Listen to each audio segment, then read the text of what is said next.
Three, two, one, one, two, three, three, two, one.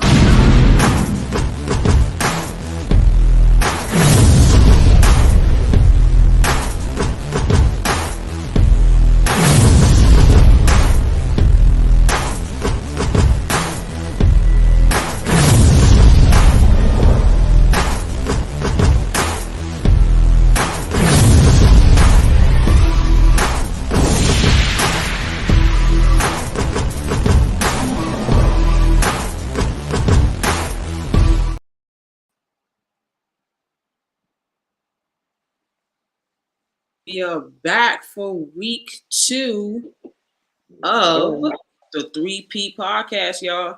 What's going on? Jones, what's up with you? What's going on? I'm hyped. We got some news, and it's not good for a lot of people down south, if you know what I'm saying.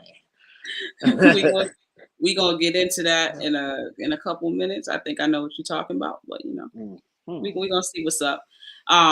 Listen, I'm your girl Nat the GM. This is my guy Jones for Sports. Follow us on Twitter. Listen, we got a nice episode for you today. It's a continuation from last week. We talked about the West Coast, and how it shakes up.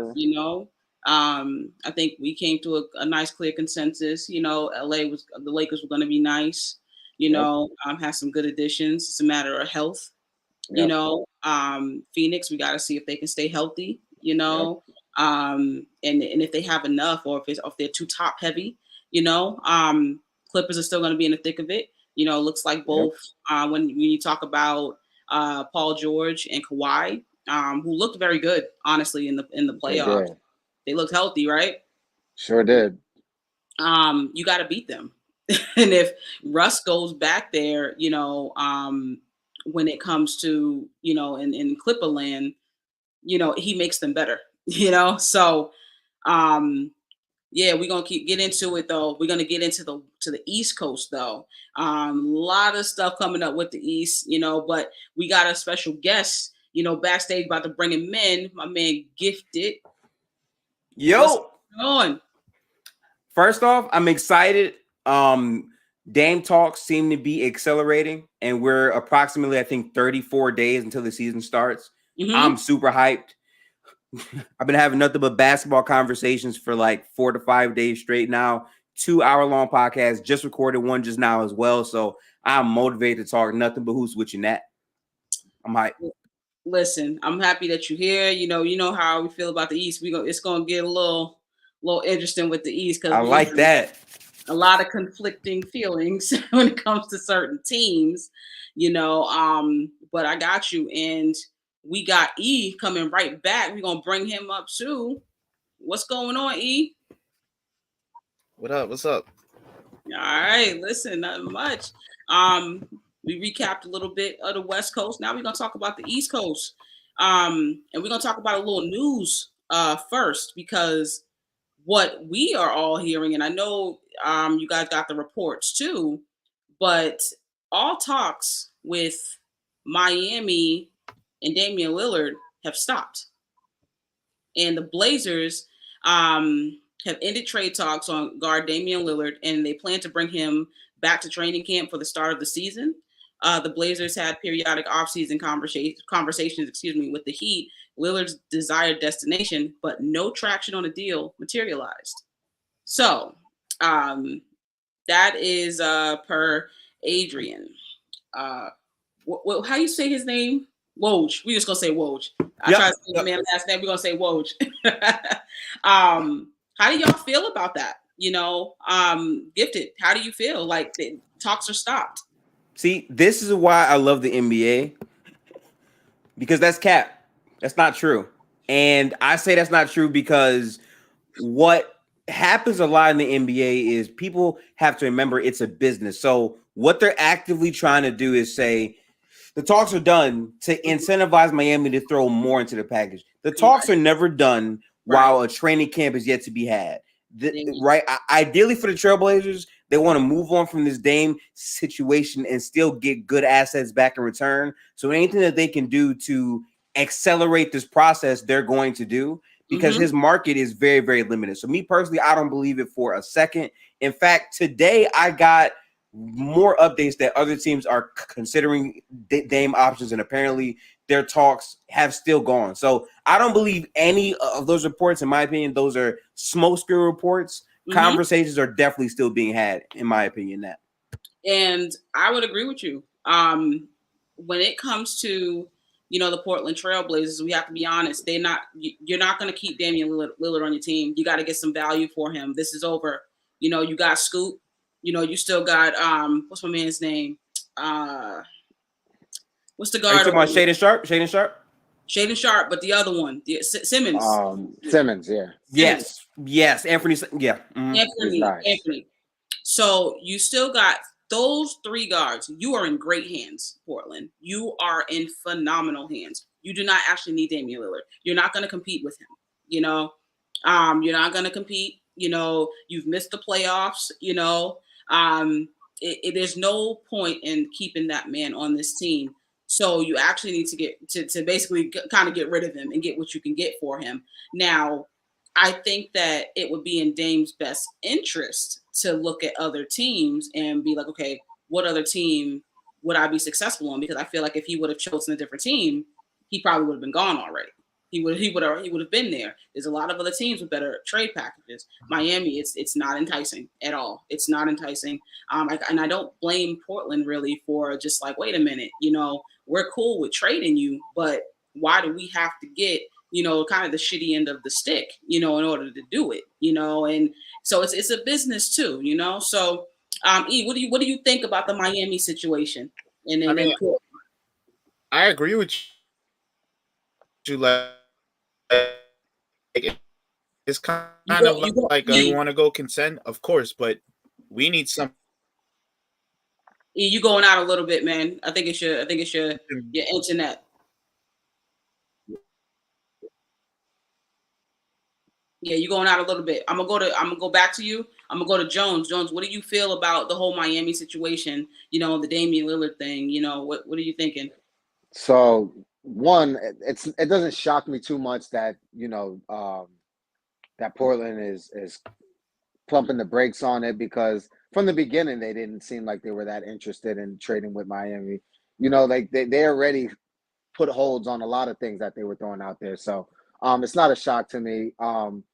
And it's smart of Portland to do it. If you're gonna trade a one in the whatever the saying is type of talent in Damian Lillard, you don't just get it for nothing, for no Tyler Hero. Tyler Hero's nice, but he ain't no Damian Lillard. So you got to get the best package you can get. And if it ain't Miami, then hey, sorry, Dame, we tried, but they wasn't giving us what we were looking for. So let's see where else we can work with. So I think Damian's got to have the mindset of, all right, hey, that's not what it is right now, but hey, I gotta look at my other options. But I will say this, that they do a lot say, something's over with, and then it ends up still happening. So I ain't gonna automatically say that Miami's all the way out, because a lot of the times they be like, it's over, it's not gonna happen. Then the next day you read is he made a trade to exactly where the hell he said he was gonna go.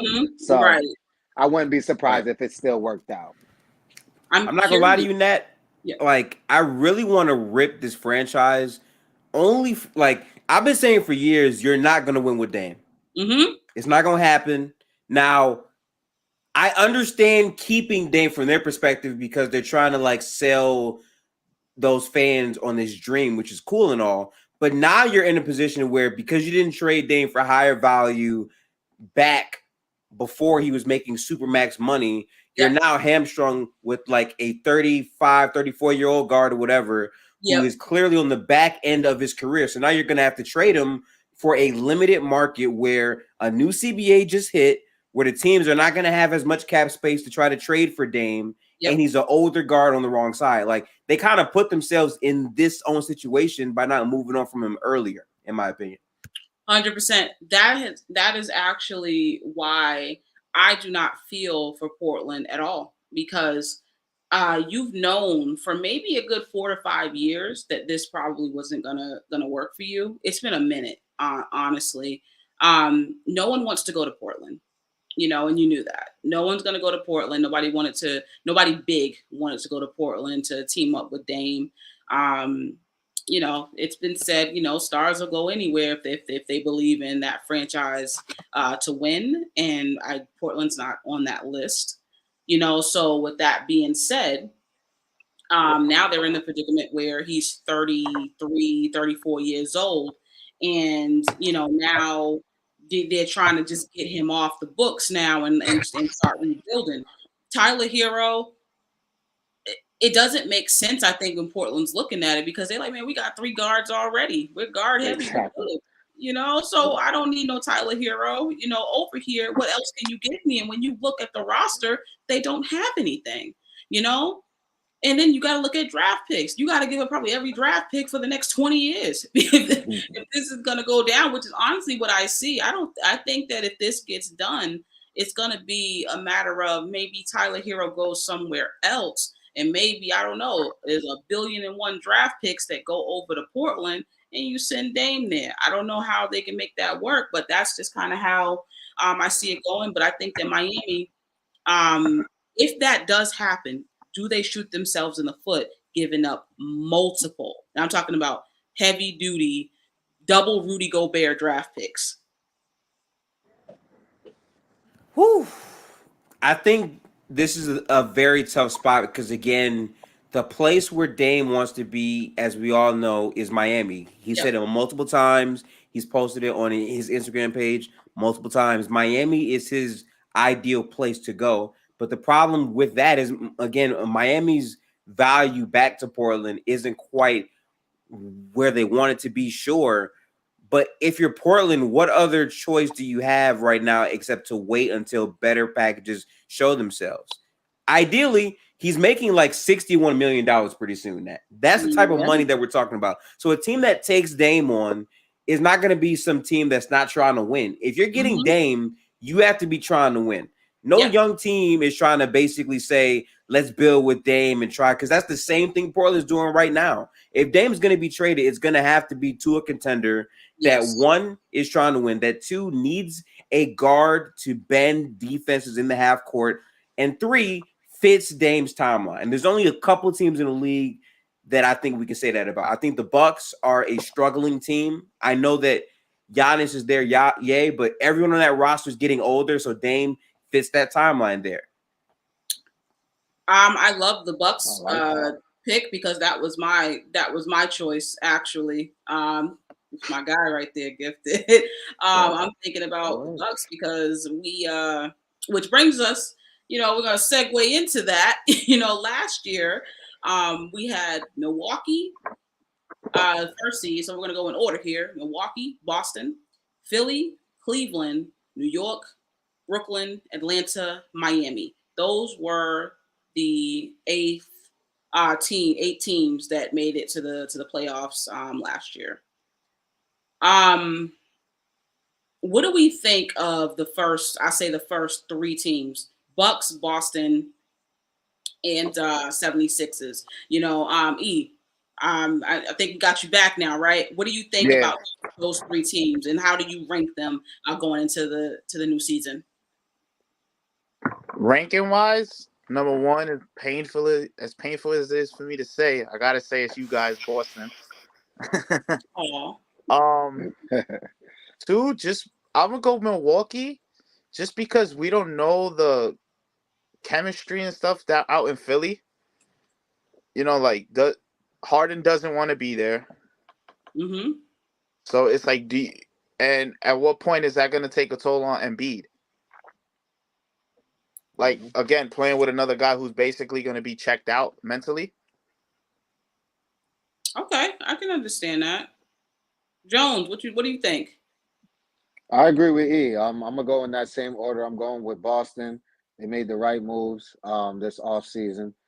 Then Milwaukee, because you just can't count out Greek Freak and them keeping that team together. Yeah, they're getting old. They're getting on that older side, but I think they have another run in them possibly to make a run for the championship. And then Philly, Man, it's just the process just doesn't It's a work. mess They over need there. a whole new process or call it something else. Like just change it because we've been at this for too long and I'm tired of hearing about it. So I'm sorry. I'm sorry. And I feel bad for my boy MB because I would like to see him really compete for a championship. I don't care if he wins one or not, but I would love to see him really compete and be with have a team that he feels comfortable with and not going through all these issues that they keep going through. I'm tired of the process. So Philly, they can miss me with I all that. mean, he hasn't been competing. He's been competing, but not not in the Eastern Conference Final. Well, they got there once a couple years ago, but even still, that throughout those years, Embiid's hurt, and there's always something. So I can never really trust the What was it last Philadelphia year? 76ers. Last year, it was they were good. I mean, They but got beat, Jones. They got beat. they got beat, right? They got beat. They were competing for a championship and they got beat. Yeah, they got beat, but still, did you really believe in the 76ers? Did you really? Yes, and I'm gonna tell you why. But let me tell you why, right? When it comes to the 76ers, right? James Harden was healthy. He looked really damn good last year. Now, Harden is Harden of this age, and even of this age, he's a 20 and 10 kind of guy. There's a lot of teams, and I mean damn near every single one of them that could use a guy that can give you 20 and 10 and can see the floor the way James Harden does, and can be a secondary scorer. Right. You don't get third place by accident. It just does not happen. No, I'm not saying that they're a bad team or anything, but it's the Yeah. same story almost every year for me. And Harden, you're right about everything you said when it comes to he's still a great talent, but when it gets to the playoffs, what are we talking about when we come to the playoff? He has his moments, but is it consistent? That's what we're always talking about when it comes to Harden. So for me, I don't put none of the blame on Embiid besides the injuries. You can't put that on him See, that that's my much guy. either. He got that So same so so like I'm gonna Mm-hmm. say something that's not gonna be liked by many people. Let's talk about okay, we say process all the time. The Mm-hmm. process was what? You losing for many years to sign great talent. The great talent they signed was what? Ben Simmons and MVP Joel Embiid. Now let's focus on Joel Embiid. How many postseasons are we going to look at him and say, you're this MVP guy that doesn't have a standout trademark series where you show up in the playoffs? Because every year he's hurt. Joel Embiid has not been out of the second round in his career. And specifically, he has not been healthy for two series back to back. Last time I checked, to win a title, your best player has to be available and playing at his best for 4 rounds. That's just what it is. And Joel Embiid has not been able to do that. Even versus Brooklyn before he went down, he was not playing at a high level. They blitzed him and made him, have to make tough, compromising choices with the basketball. He turned the ball over fine. He comes back after James Harden steals you one on the road, and he doesn't put his trademark stamp on that series. It doesn't really happen, especially in the critical game 6 where they have a chance to close out that Boston team where Tatum is shooting the ball bad the entire night, and Harden and Joel Embiid couldn't get it done. And Jason Tatum, for as bad as he was making the threes that mattered at the end of the day. Then they go to game 7 and get blown out and show no heart. So sure, Harden is a fault there for sure. But if Joel Embiid is playing at a number 1 level, like he, can based off of how good he is, Harden wouldn't have to do so much if Joel Embiid's playing there. So I absolutely put blame on Joel Embiid as a big part of it, especially considering that now he has the MVP. So now no one is going to care about what he accomplishes in the regular season. We're looking at Joel Embiid. Where are you when they need you most in the postseason? Because that is not processing right now. No pun intended. I love that. I love that because he's absolutely right. And I saw his face and I know he saw mine. Man, that is some BS, Jones. He has been competing. The problem is he's been failing, and Right. he is a big part as to why they've actually been losing as well. let's go back to just as close to last year. If you can remember, where was he those last few games? What happened? James Harden. No, but hold on real quick. James Harden won a game in Boston damn near by himself, you know, and he went nuclear, right? Then Joel Embiid comes back, they lose, you know, and then, you know, it goes kind of choppy back and forth, and then they go on a 2-game win streak, and then Boston is in, you know, a do or die situation in 6 or whatever. They go cold. This is your opportunity to say, hey, I'm better than Jason Tatum, and you had it. Boston was damn near on the ground. I will tell you, they were on the ground. I was like, yeah, it's probably over because ain't nobody making no shots. And Jason's trying, but he gone cold. And what happened? Nothing. Joel did, he's a ball stopper. He didn't get anybody else going. He didn't even get himself going. And he was just kind of running back and forth or barely running. Then game 7 happened, and that was it. That was done. The series was over in the first quarter. Joel, at some point, we have to look at Joel Embiid and say, you know what? You have to be better. And the problem is he has not. He has been very good at the regular season, but when it gets to the playoffs, he has that first series where he looks great, and that's because you're playing lesser talent. When you are playing versus your Torontos and those other teams or whatever, you are going to look fantastic because those guys are still inexperienced. They don't understand just yet. Who did they play in the first round this year, Gifted? Do you remember? The Hawks, right? Was it the Hawks, right? Yeah, Boston played the Hawks in the first round. We played the Hawks. No, sorry. They played the Nets in the first round. The Nets. Yeah. Younger team, you know, so you look good, but then that second round comes up and you start playing teams with more experience and you know, more of an edge and better coaching. Now it's starting to get a little bit better. And then something always happens. At some point, we got to stop looking at the others and say, you know what, Joel, you're not getting it done, bro. So that's the point, Jones.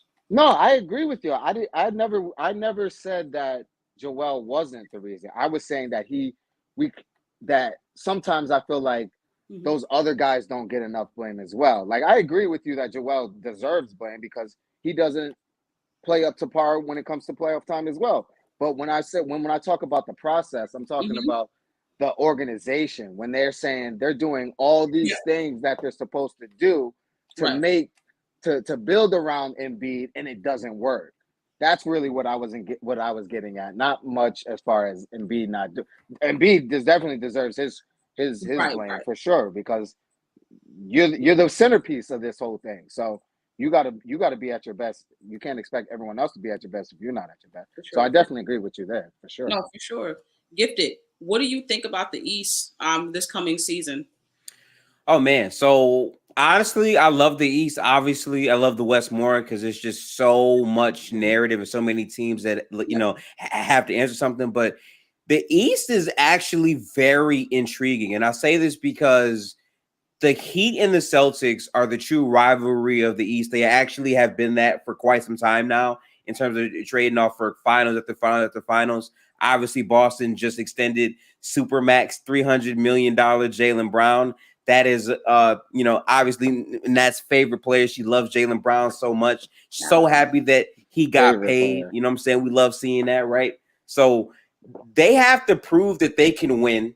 They trade Marcus Smart. That's a tremendous, tremendous shift point for Porzingis, who already has, issues with his body right now without basketball being played. So there's so many teams that have to prove it. The Bucks, do they re-sign Drew Holiday? They just pay Chris Middleton. Giannis might not stay. If they don't win, they could get blown up. And then you have all these younger teams that are just getting better and better season by season. The East is going to be very fun this year. Oh, absolutely. Led by my Boston Celtics. Let's be honest, people. Boston got better. I know we hate it. I know you're so sad because your team's getting older and we're getting better. I get it. Like, I'm so sorry. When it comes to, the East, there are some question marks down the line. Honestly, I can go 1 through 8 and it starts with Boston, Milwaukee, Philly. I can give you question mark after question mark after question mark. Just recently, we are hearing rumblings, from the Celtics organization, and some news outlets and stuff, that Malcolm Brogdon is unhappy with Boston, and we can only assume what that's about, and I think it's about always putting him in trade talks. I think that majority of Celtics fans and, the Celtics organization are idiots for putting this man up every single time a trade comes up. He was one of your most efficient scorers. He makes his free throws. He is 40% from three. He's great in transition. He's a good defender, way better before he got to Boston. I think we have to talk about the coaching part of that, because one of the things about Malcolm Brogdon, before he got to Boston and when he was with the Bucks and Indiana, he was a very good defender. He gets to Boston, he's average. So I don't think that that's him. I actually think that that is how he was instructed, to just be that scorer off the bench. Nonetheless, Malcolm Brogdon as a player is a really good damn player. He is a guy that when he starts, he's going to probably get you between 18 and 21 points a game. He's probably going to get you 6 to 7 assists. He's going to be efficient, from the field, and he's going to make his damn free throws probably plus 88% from the line. Why are you trying to trade this man? Why are you trying to put him in every damn trade when you have Peyton Pritchard on your team? Then we love Marcus Smart. Absolutely. I love the defensive edge of Marcus Smart, his toughness. Absolutely. But 9 years in an organization, and we've had finals appearance, 1, and we've had conference finals appearances. We still have not crossed that threshold of a championship. There are still some holes in this team, and Marcus Smart was a big part of that. And if you guys don't agree with that, then we're not watching the same league. We're watching two different sports. You're talking about bad free throw shooting at the most inopportune time. You're talking about terrible turnovers. You're talking about chucking threes like his last name is Steph Curry. You're talking about so many different things. You're taking the last shot as opposed to setting it up for Jason Tatum or even Jaylen Brown. There are so many things. We can talk about Marcus Smart, who also has problems with his body. He does not play 70-ish games. He plays about 60-ish, a little bit under 60, around maybe 55. But we turn a blind eye to that because we love his defense. At some point, you have to be honest with yourself.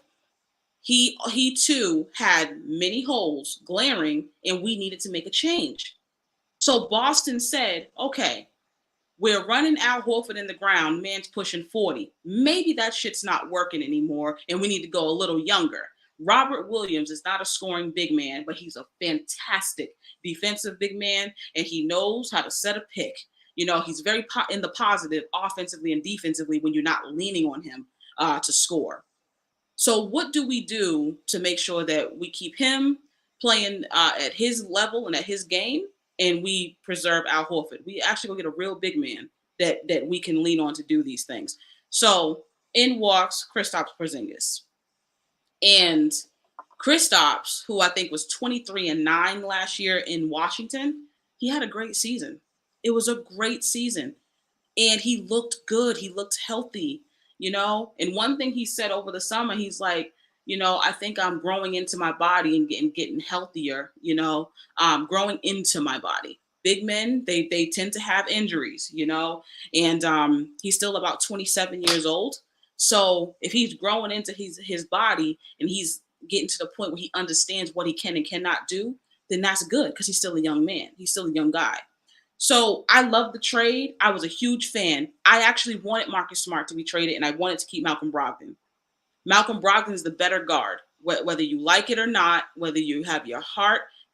He gifted. He's not the better guard. Defensively, you're going to give Marcus Smart. What are you going to give offensively, Marcus Smart over Malcolm Brogdon? Listen, I'm going to let you cook, and I'll come in after you done. I'm going to let you cook. I'm going to let you cook. Listen, the guard to pick and the guard to keep was Malcolm Brogdon, because also you have Derek White. Derek White is another all defensive guard. He had a hell of a season last year. And actually, when he starts, that man is producing over 20 points a game, and he's actually very efficient. So with that being said, you still have two guards, actually three, because Jaylen Brown now plays that two position, actually, off and on sometimes. But if you want to slide him to the two, it works still. He still gets his 25. But you still can play with the lineup. Why are we crying over Marcus Smart? We didn't win a championship in 9 years, and now you're like, no, let's keep it the same. Like, let's just keep the same fucking people, the same thing, because we want to win. We want to win with the same people we came in with. Sometimes it don't work like that. It just doesn't. It just doesn't. Boston was smart for making this trade. Boston fans need to get the hell over it. Milwaukee is older. And last year, we don't want to admit it, but the heart of the Milwaukee Bucks, if you saw it in that series versus the Miami Heat, it was bad. And it was like they weren't together. They weren't sticking together. Drew Holiday looked like he had 1 to 2 feet out to retirement. He was like, I don't know, basketball's for me right now. It did not look like the same Milwaukee Bucks team. And that's with injury or not. When your best player gets injured, guys should still be good enough to step up. That's why you get the 1 seed. That means because you can do other things. They did none of those things. I think there's a problem in that organization. And also Giannis keeps saying he's going to leave. He keeps saying it. He's like, I'm going to play, we're going to have fun and I'm going to blah, blah, blah, but if it doesn't work out, it's like a guy that's like planted somewhere. I'm not saying he's not going to say that, so I don't know how this is going to look, but there's a lot of what ifs on this team. Those are the two right now that I commented on, but Gifted, what did you have to say about the Boston piece? Okay, so my opinions on the Smart trade. First, I want to be very clear. I understand why Boston did this. Initially, it was going to be Brogdon, and that's how they were going to, get Porzingis. But at the buzzer, they had to trade Marcus Smart. I understand it. Also, I want to say Boston also got draft capital in the trade for Smart as well. So I think the value that you got back for Smart absolutely checks up. The cause to pause that I have is, to me, the issue with Brogdon last year. He was a phenomenal guard off of the bench, but all of the great attributes that made him good prior seasons were his three-point shooting, the way that he would get to the basket, his passing, and more importantly, his defense. Multiple of those areas outside of him scoring really fell off, and his durability came into heavy question as you got deeper into the playoffs. And even now, where they couldn't trade him this offseason because teams were not high on his health. So long term, I question how valuable he's going to be for Boston. And I will agree with you. Marcus Smart absolutely had flaws where sometimes he would try to do way too much with the ball in his hands, for sure. But in terms of what they were able to do as a collective defensively, and in terms of his table setting and his playmaking, I think he still did that at a higher level than Derek White even last year in the playoffs. What Marcus Smart allows you to do was, with Smart, Tatum, and Rob Will on the floor, you had a switch everything type of defense. And Smart had multiple moments where he would be on the MVP of the league in Joel Embiid and force Joel Embiid to take tougher shots as a smaller guard. Losing that is very tough, but you're supplementing that with Porzingis, who, again, he does add great volume shooting. The question, again, is durability. It seems like Boston put all their chips to the table and said, we have Tatum, we have Brown. These two guys on paper can get it done with these talents, but the talents that they're going to have are not playmaking talents. They're guys who can basically score in bunches. But are they going to be healthy enough to do that, especially if Brogdon feels betrayed by the Boston Celtics in some type of way? Those are my questions. I think the Celtics are going to be very good, obviously, but they're trying to win. So being very good is not good enough for them. Absolutely. Jones, jump on in here, man. I think I understand what you said, Gifted. I definitely agree with that. But I'm more on the side with Nat.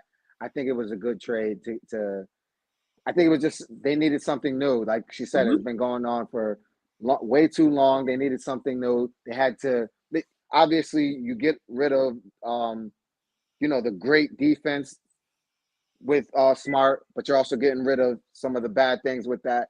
And then you bring in Porzingis. You get some of the good things that he comes with, But Yeah. obviously, like you said, the durability, he comes with some negative as well. So I think Boston was in a spot like, hey, we got to give it. It's one of these. Let's go with something new. So, in my opinion, that's what I would have went with too, something new. And like you said, you got two guards as well. You got Derek White still sitting there for you. So, I think in the end, it's going to be worth it for Boston to have made that move because Porzingis can still ball, like you said, did his thing in Washington. We had him in the Knicks. We obviously know what he's capable of. So, I think it's a nice fresh start. Like you said, gifted. Boston said they got those two guys right there. All we need to do is make sure everything around them is like this, and we can get to that next level. Good isn't good enough. They got to get to the championship. But I need Nat though to look into this camera because you know what this means, right? And why I like this move, because I agree you need something new, but you know what this means, right? With Smart gone, the playmaking responsibilities of a Jason Tatum, and more importantly, of a $300 million super max Jaylen Brown, go up significantly. Because at least Smart could at times play like the third ball handler role. I'll run the high screens for Tatum and Brown here or there, here or there. Derek White is more so a defensive score first type of guy. His playmaking isn't that great, but this is putting more responsibility on their shoulders, which I agree with. They're younger. They should be, finding ways to improve every single season. But that pressure on Jaylen Brown, I really want to see how he responds to the postseason that he just had as well. This is a win now move for the Boston Celtics. 100%. So Tatum is actually the better playmaker. So I'm actually not upset at him having to play make more because actually it forces him, to hone in on those skills because there were so many times where we're like, why isn't Jason Tatum bringing the ball up? Because you wanted him to bring the ball up at certain points in the playoffs so he can then see the floor, set the play up and everything like that. That was, one of the biggest reasons or whatever. So I'm okay with Jason Tatum being the best playmaker we have right now. Jaylen Brown, I just need him to pass, out of a double team, and just understand you don't have to dunk it on everybody, and turn the ball over. It's okay to pass. It really is okay. You got the 26 points. The ball's going to come back to your hands. I promise you. Just pass the ball because you probably could have got 28 points, if you had just made the right passes in 82 games. Can I ask you a question, Matt? What's up? Because this is the only question I really have for you. Yeah. Because we know how you feel about Jaylen Brown. We know your passion for him. Now that he's getting paid, now we obviously know he's going to jump over that. We know that. But still, he's still getting paid what he's getting paid. What are your expectations for him? Are you still going to keep it that low like you just said? Hey, just get out the way? Or, hey, man, you're getting paid. You need to keep, that level needs to go up a little bit. Or do you want to just, you know what, we saw enough from you. You get your money and get the hell out the way.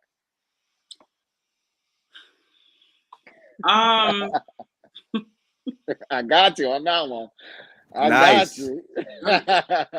I'm trying to be positive, y'all. I'm a very positive person. I really am. When it comes to Jaylen Brown, I actually do like him. I don't want to make it seem like I don't like him, right?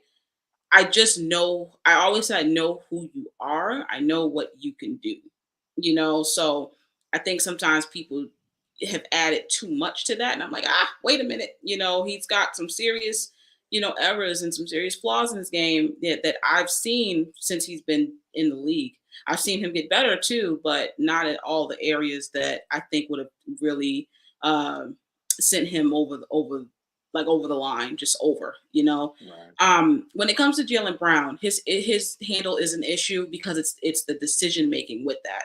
There are some guys who also do not have a great handle and also cannot go left, but they make their first two steps the meanest damn thing you've ever seen, and they make it tough on the defender. My problem is he doesn't do that, because we know you can't dribble. I shouldn't know that you have a flaw like that and it can be exploited so bad.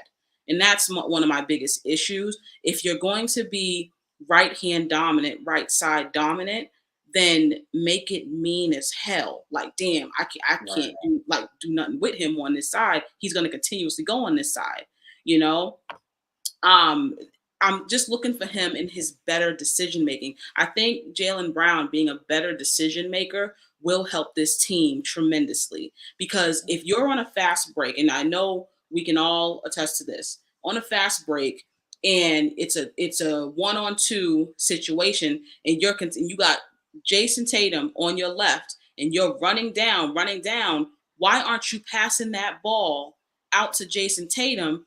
You know, it's like, and playing off of each other, because I've seen too many times Jason pass that ball up and somebody else gets the dunk or the layup, but Jaylen Brown will try to get that dunk.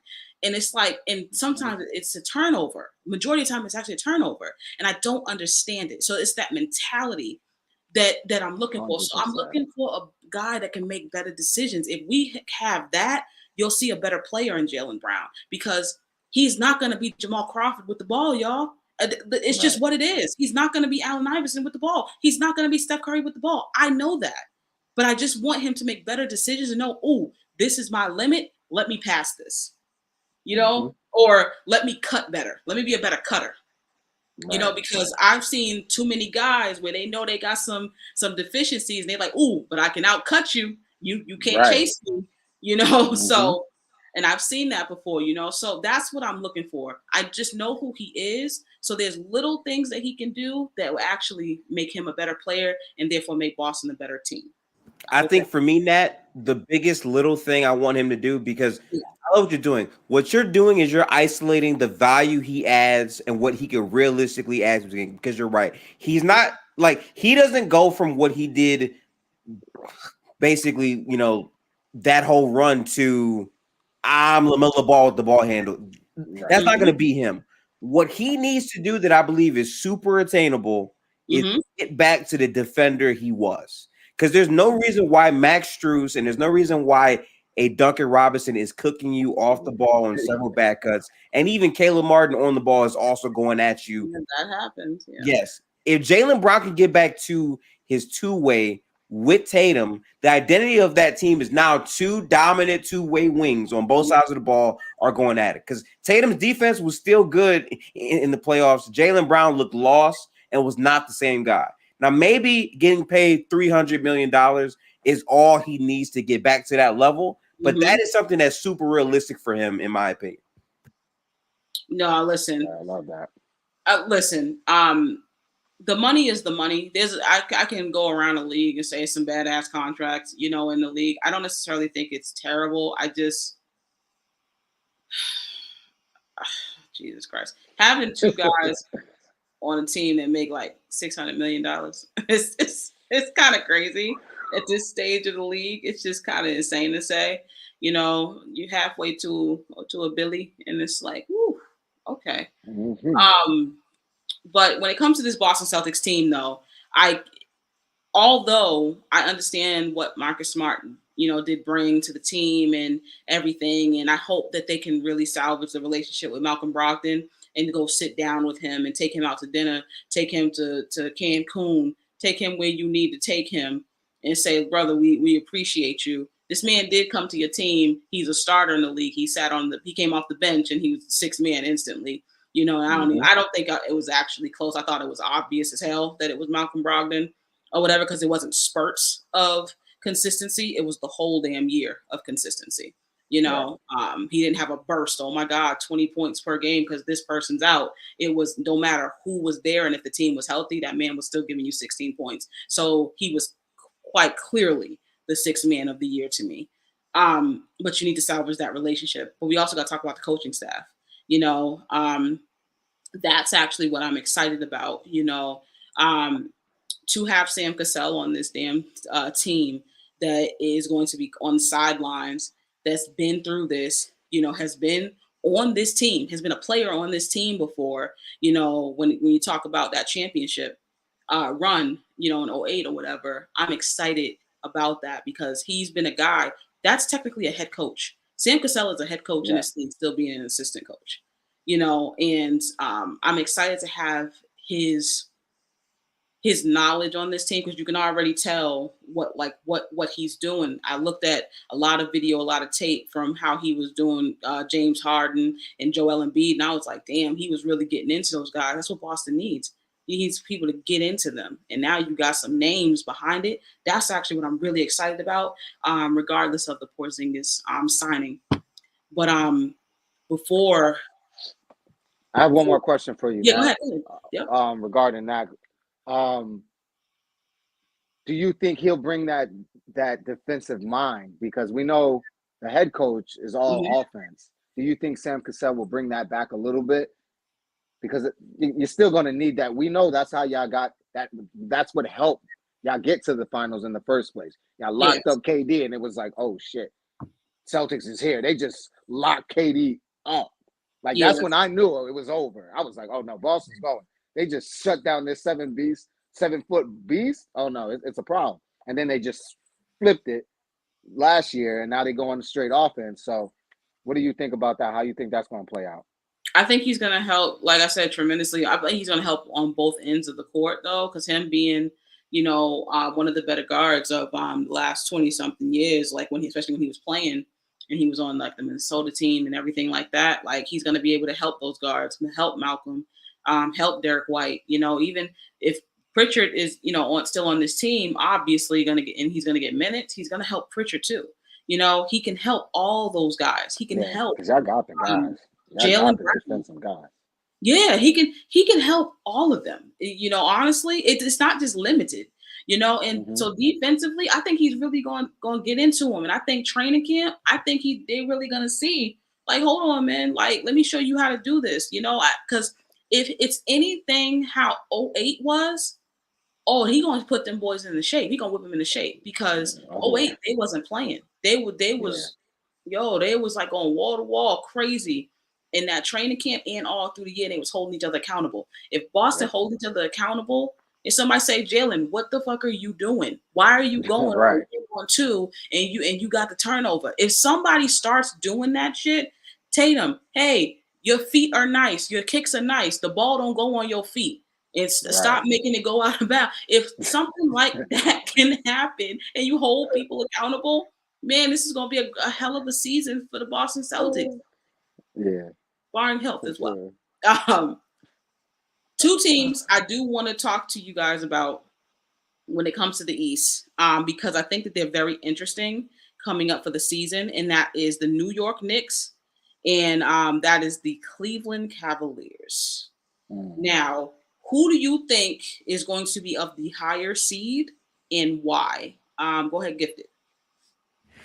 Oh, wow. Okay, so you said the Knicks and the Cavs, right? Knicks and the Cavs.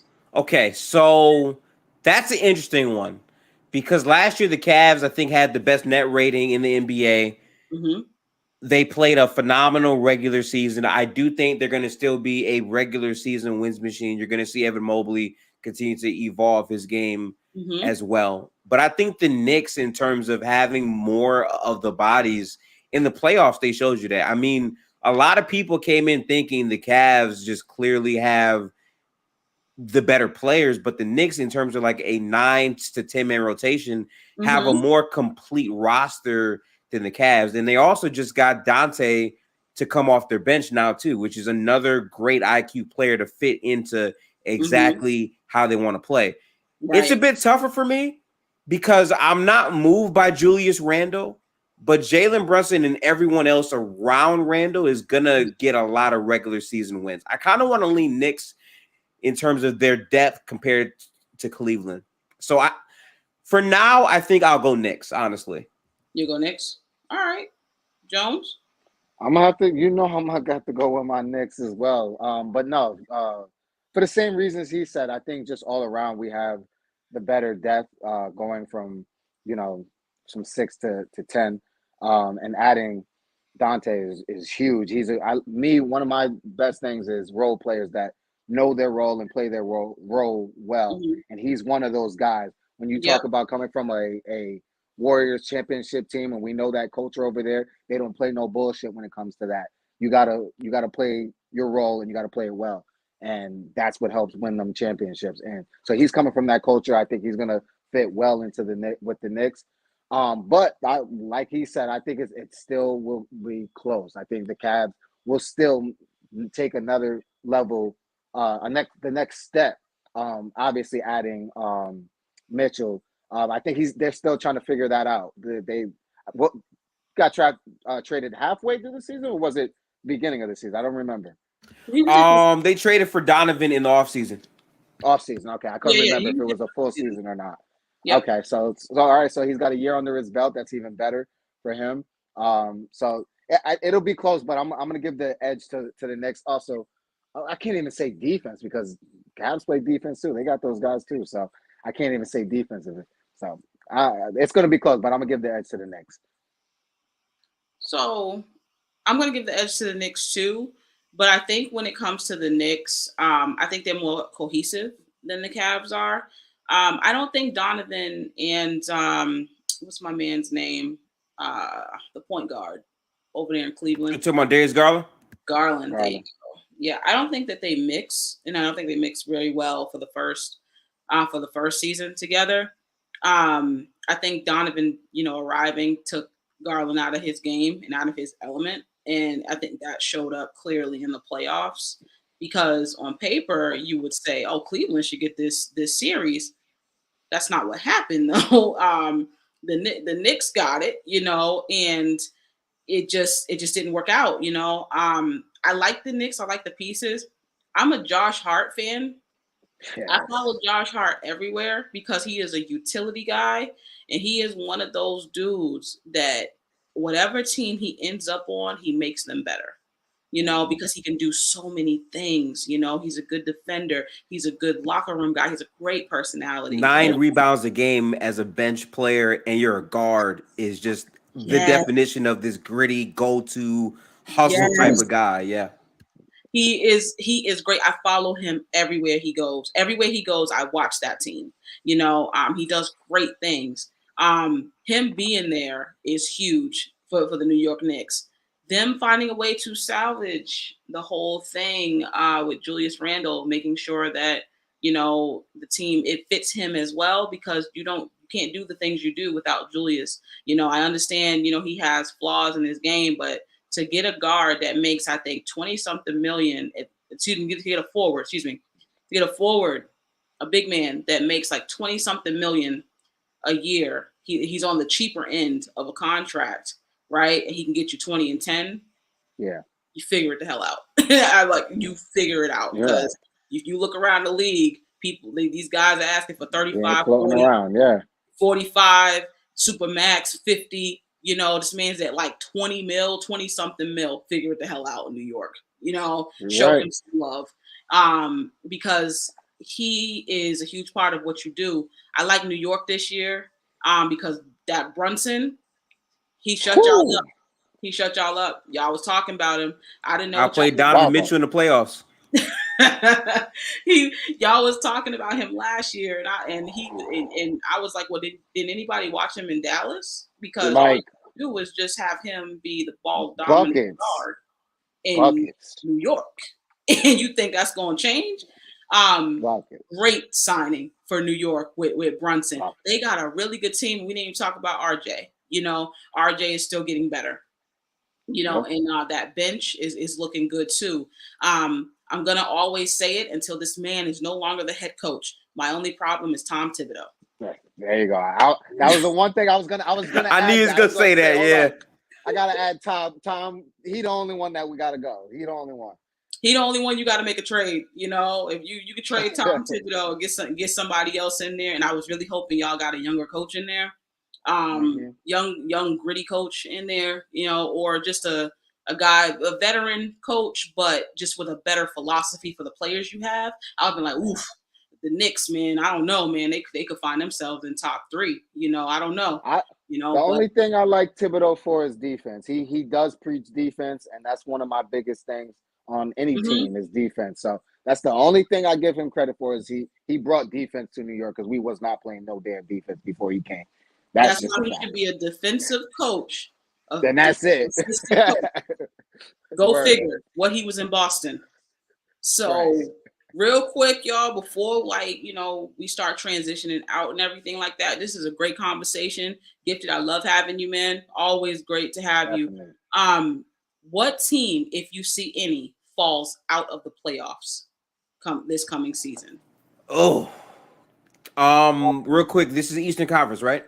Eastern Conference. Okay. I Let thought me back think. to you in the West too, just for the hell of it.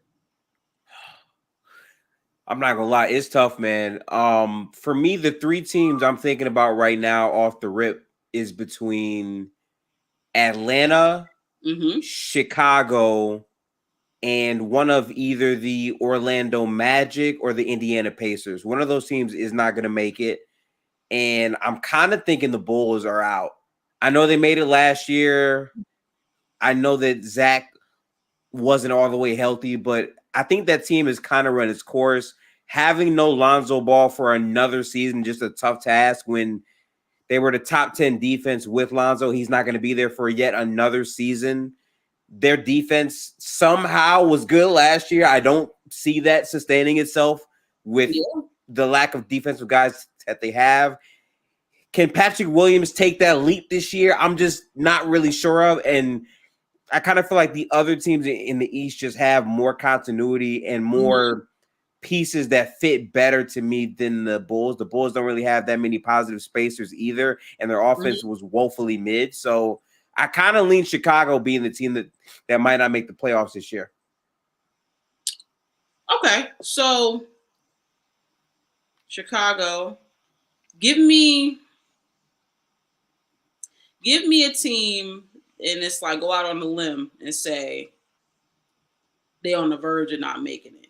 Like, give me another team because Chicago, I think that's safe. I think we could safely say that they're not making it. Give me somebody who made it last year, but you can see because something's not going their way this year. Other teams have gotten better; they have not, and they might be out of there.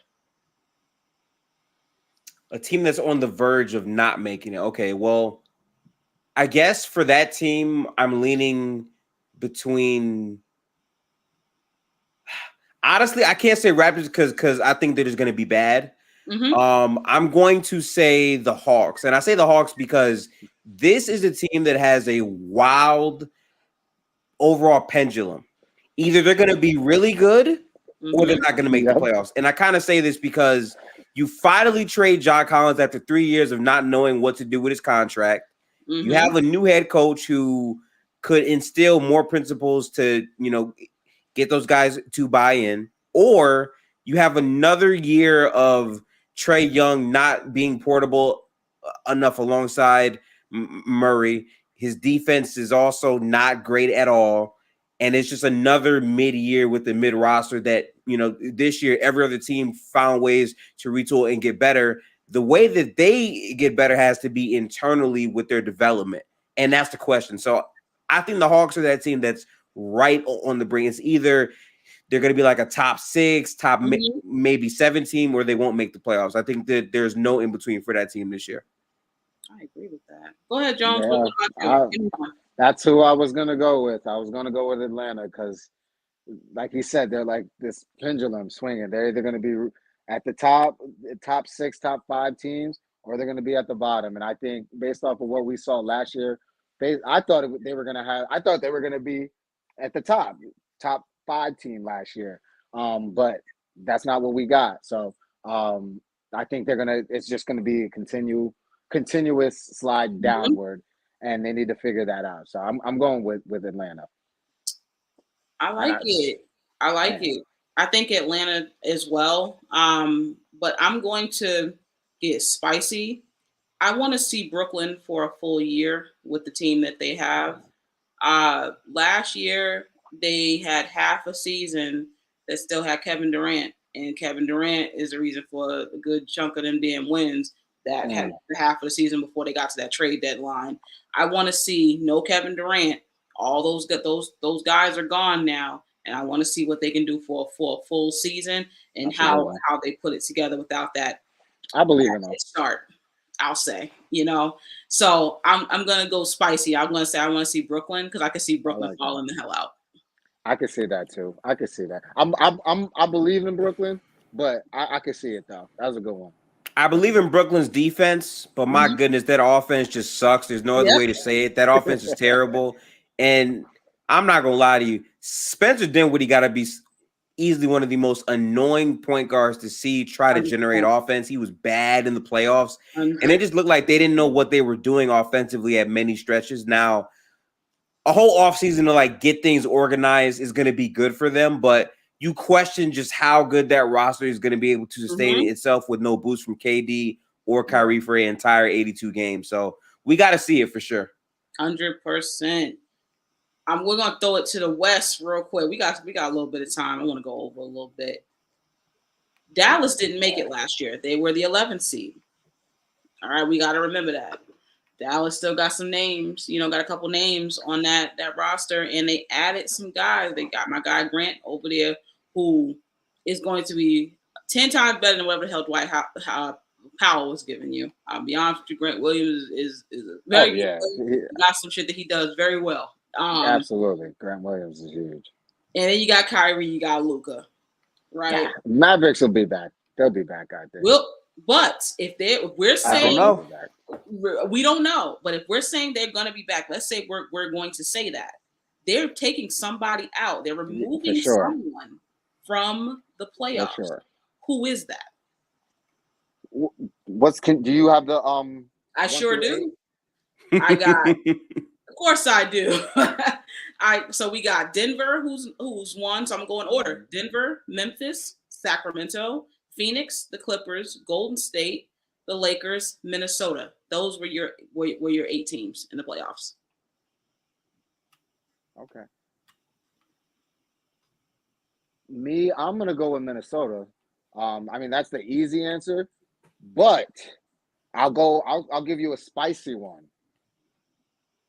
Because I believe in the Mavs. I think the Mavs will get in. I'm gonna give you a spicy one. And people might be like, whoa, like, whoa, slow, pump your brakes, Jones. But I'm going to throw it out there. Memphis. I think Memphis might take a huge blow. Huge blow. I don't know. I'm not predicting it. I'm just saying it's on the table that they could take a blow this year without Ja Morant. Now, last year they were good when he was out. But it's not the exact same team. It's not the same team. And obviously they got a lot of internal things that they got to fix with Ja Morant and, bringing that team back and trusting that he'll be back on the court for the full season and that he learned his lesson and all those things. So some of those things might have an effect on that team. And he's their team leader. Who's going to step up? Dylan Brooks is not there anymore. He's the talker. There's certain things about that team that's going to be missing in the beginning of the season that might hurt them in the long run. So I'm not predicting it, but I'm going with a spicy pick with Memphis. That's a spicy one. I'll get toxic, and this is gonna hurt me. Golden State. It hurts. I didn't want to say it. I sweat. I cape for Steph Curry. I got the cape on for Steph Curry. All right. In which we're going to talk about this, Jones, one of our up and coming episodes. It could be next week. We're going to get into overall top 25 NBA players all time and how many newer players that are still playing today have cracked that top 10. We're going to get toxic, right? Woo. But that's gonna be spicy.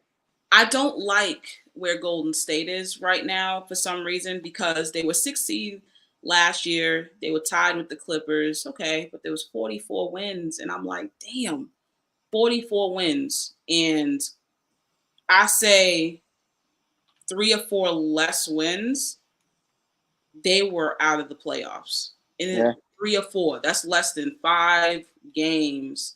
They would have been hanging on kind of by a thread there. And I'm like, this all depends on, I think, what Chris Paul can give you. Because Chris Paul, older body as well. He's had some injuries in recent years. what happens, Gifted, if that man gets injured and now you don't have one of those dynamic guards at all, off of your bench. You don't have a Jordan Poole to even go to now. Man, get us at least 14, 15 points and push the envelope, and you don't have that anymore. Who do you then go to? That you're losing offense right there. Now, I don't believe in Klay Thompson anymore. I think last year just kind of sealed it for a lot of us. A lot of bad shots, last year from him. And I don't know, it's just something off, age is catching up with him, body is catching up, but he's not the same player that obviously he was 6-7 years ago. So you need someone else to step up in his place. Steph Curry can't do it all. So my spicy one is Golden State. I can see that. What say you? So here's what I love about this season, and I'm gonna just get real with you, right? Mm-hmm. What I love about this season is there are no safe picks, because I get so sick and tired of like every single year people turn on First Take, all these other shows, and like they just get like their top 8, like, well, this team is like really favored, so that's my pick. Now it's like, no, you got to watch basketball and think for yourself, because I guarantee you, I'm gonna get my shit wrong. I'm gonna have one or two teams that like I think 100%. Right? Yep. Because that's like there are legitimately 11 playoff caliber teams in the Western Conference. Only 100%. 8 are going to make it. Only 8. 100%. Right? So that playing in terms of who can win one game or who can be resilient and win 2 games back to back in that play-in, that's going to determine who makes the playoffs.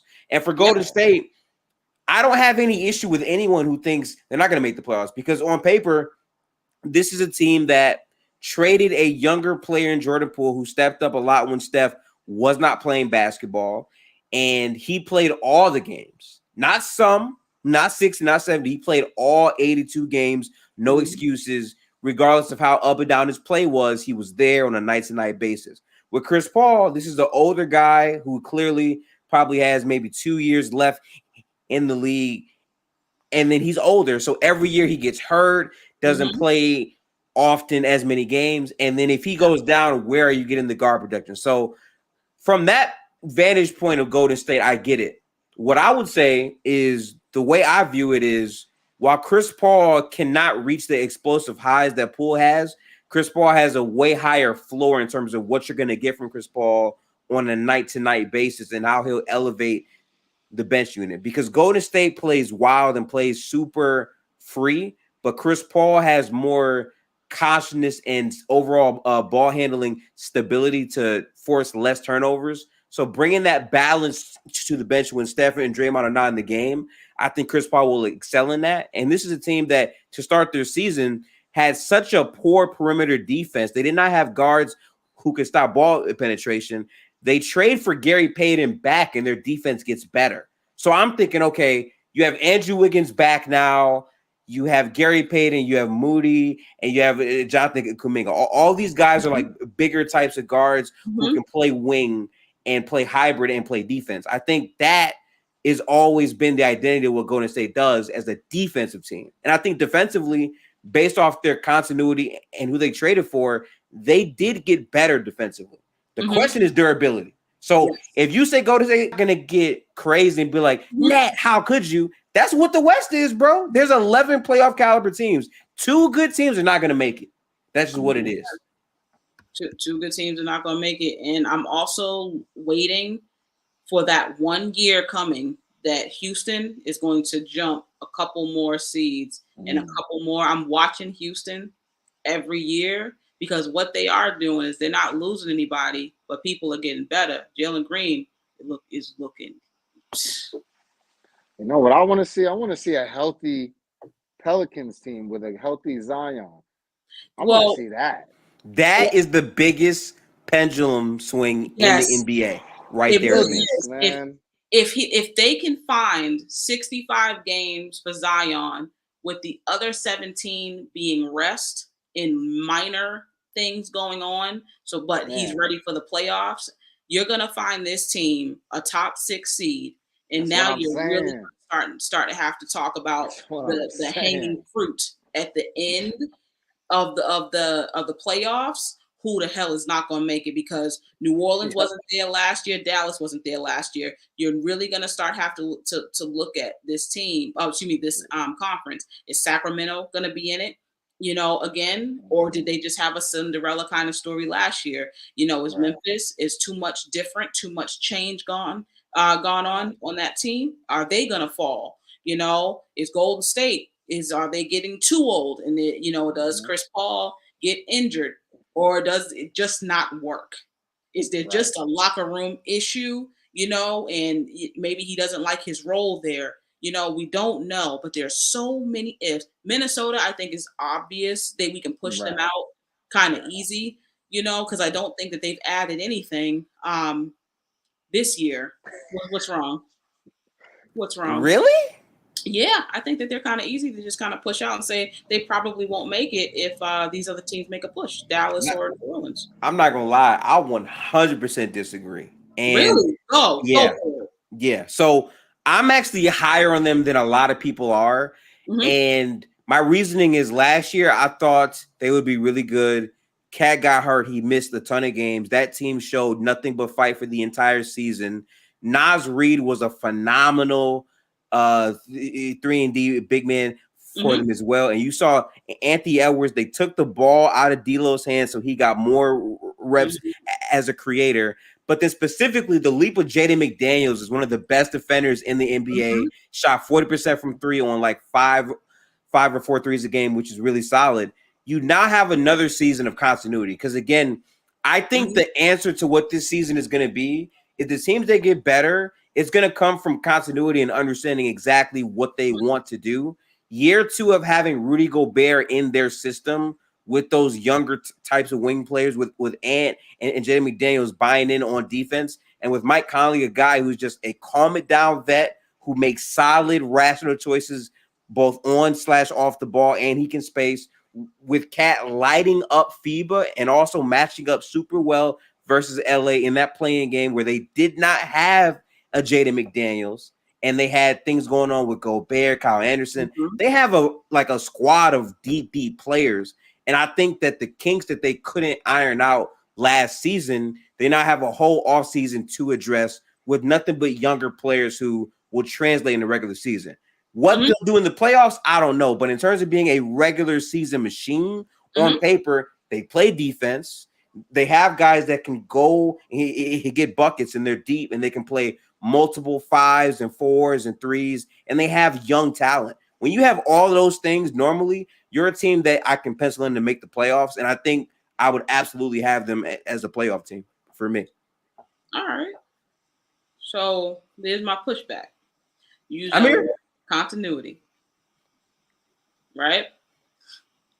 Denver, Memphis, Sacramento, Phoenix, Clippers, Golden State, Lakers. Then let's jump over Minnesota. Let's go a little bit below. New Orleans and Dallas, right? Do you think that when you talk about continuity, that they hang with those teams with continuity? Yes, I think they have way more continuity than Dallas. I think they'll for sure have a better regular season than Dallas in my mind. I like Dallas because of Kyrie and obviously the offensive superstar that is Luka Doncic, but who's their 5? I don't know who. Hell, Grant for right now. I don't know. Dude, I love that team, but they're missing a couple pieces to make it complete. I think Grant Williams was a very solid pickup, but they're relying on their 5 to probably be Dwight Powell or Derek Lively, who's a rookie player. And normally rookie bigs take time to really translate. And there's just other teams that are just more complete than them. But they absolutely have the offensive firepower and talent to just beat teams. But is that going to hold up for an entire season where Kyrie sometimes misses games and even Luka sometimes also misses games? I don't know. I think this Wolves team has a stronger 9-man roster than them. I like Minnesota because everyone knows I like Cat. Karl-Anthony Towns is just one of my favorite players. I think I understand who he is as a player. He's not a superstar, but he's got super talent. You know, that's a big difference right there. I just love what he can do. Being the size that he is, he's like a big ass guard. You Yeah. know, I would have loved to have seen him like 7 inches shorter. You know, and like seeing what he would have done if he was actually a guard. You know, in the league, I think he would have been killer. But when it comes to Minnesota, I got to see how the Gobert, Cat, and Edwards things plays out. That is 100%. my issue, you know, because I need to understand if Anthony Edwards understands how to operate in space, regardless of which of those big men are on the floor. You need to do something else. You can't dunk everything. You know, if you're gonna take the next step or whatever, you just can't be looking to dunk, you know, all the time. We got to actually set some shit up here. Go get a mid range, get your midi going on. You know, get, you know, really fishing at that three, you know, or, you know, and also become a better playmaker. Conley, I love Conley. I think any team he would have been on, it was going to make y'all better regardless. Conley is just that guy. He's a solid vet now. He makes sense for that team. Jaden McDaniels, everything you said about every player, I agree with. I just got to see how this Gobert, this Cat Edwards thing going forward, because those are the three that if they don't do it right, they're not making it. Because if these other teams find continuity and they actually do get better, let's say Dallas actually does figure that 5 position out, hell, maybe the offense is so good and maybe they switch really good on defense. Who the hell knows? I don't know. And that's why this season, I can't wait for it. Because again, this is where people have to stop being bots, stop being sheep, and realize there's good teams. Like, this comes down to a 100% subjective thing. There is no objectivity this year. Because it's either I'm higher on Fox and the Kings and their continuity, or I like Dallas more because they have Luka, who's a true superstar. That team doesn't. It comes down to what you value, and we gonna see. Like, every day, my playoff 8 changes all the time because we have to remember top 6 is really the playoffs. That play-in, God knows who the hell going. You know, that's a single game elimination right there. It's gonna be those last. I can't wait to watch that. Oh yeah. Those last few weeks are gonna be ridiculous. The fight for the play-in when it's like 3 teams tied and every game matters when it's 4 weeks left in the season. I can't wait. I cannot wait for that. That's gonna be something. It's something that's gonna happen where both East and West, it's gonna be decided by those few games. You know, first seed to the 3rd or 4th seed, 2 games. You know, and then the 7th to the 10th. You know, it's gonna be 2-3 games. It is just going to be that kind of season because now people are getting closer and closer, you know, and closer when it comes to competing, you know, by the pieces that are either getting better or getting added. With that being said, we talked about the West. We talked about the East. Gentlemen, I need a choice from the East and I need a choice from the West. Who is going to be in the finals? Jones. Oh, wow. We're jumping. Right. Based off of what I'm gonna have to go with in the East, I'm going with Boston. Yes, Boston's going back to the finals. I'm going with Boston.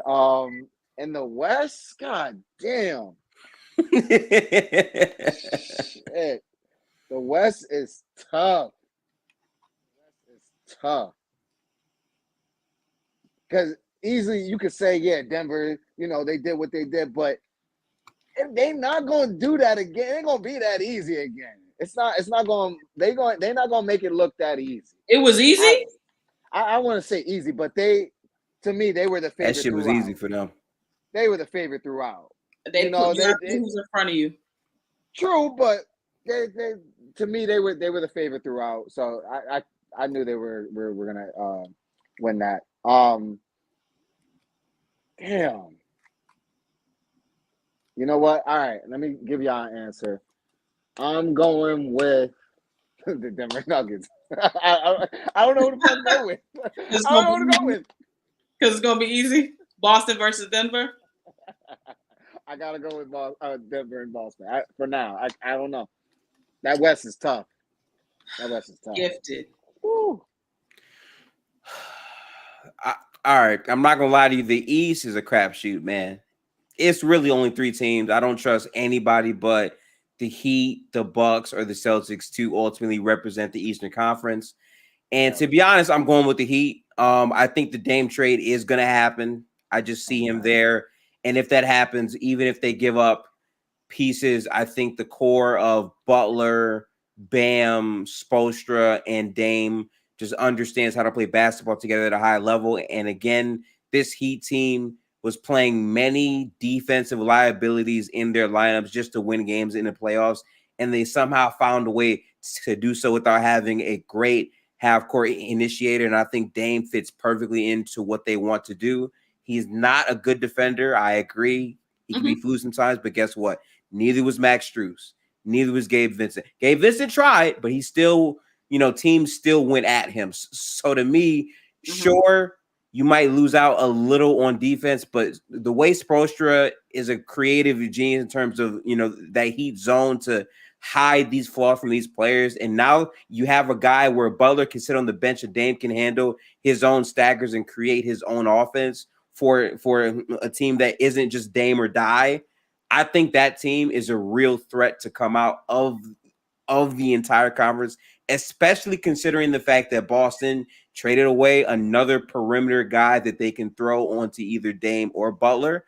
And now it's basically White or Brogdon. So I like the Heat personally. I think they will probably come out this year. And I think in the Western Conference, it's an honest crapshoot. I'm just going with the favorite.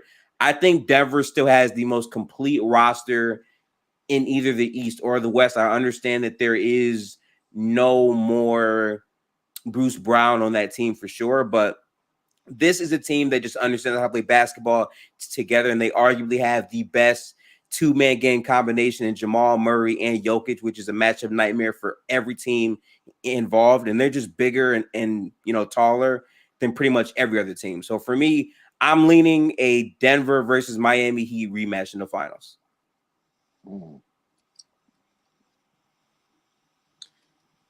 Interesting. I can't disagree though. I like you guys' picks. I'm gonna go with Boston, y'all. They're not gonna knock me off. I'm not mad. I'm not mad at you.